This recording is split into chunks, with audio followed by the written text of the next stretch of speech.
அதிகார வெறியோடு அமைக்கப்பட்ட அதிமுக பாஜக கூட்டணியே ஒரு ஊழல்தான் என்று முதல்வர் ஸ்டாலின் கண்டனம் தெரிவித்துள்ளார்.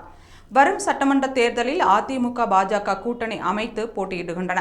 இதற்கான அறிவிப்பை மத்திய உள்துறை அமைச்சர் அமித் ஷா, அதிமுக பொதுச் செயலாளர் எடப்பாடி பழனிசாமி இணைந்து வெளியிட்டனர்.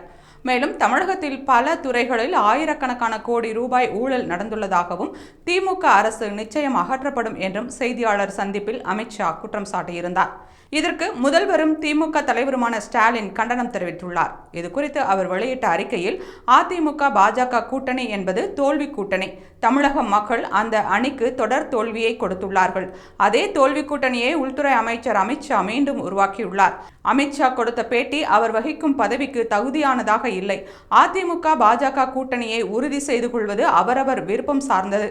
ஆனால் எதற்காக இந்த கூட்டணியை உருவாக்கினார்கள், எந்த கொள்கையின் அடிப்படையில் கூட்டணி அமைத்துள்ளார்கள் என்று சொல்லவில்லை. மாறாக குறைந்தபட்ச செயல் திட்டத்தை உருவாக்கப் போவதாக அவர் உறுதியளித்துள்ளார். நீட் தேர்வு, வக்ஃபு சட்டத்தை எதிர்ப்பதாக அதிமுக கூறுகிறது. இவையெல்லாம் அவர்களின் குறைந்தபட்ச செயல் திட்டத்தில் இருக்கிறதா என்று முதல்வர் ஸ்டாலின் கேள்வி எழுப்பினார். மேலும் அவர் கூறுகையில், அதிமுக தலைமையை செய்தியாளர் சந்திப்பில் பேச அமித் ஷா அனுமதிக்கவில்லை.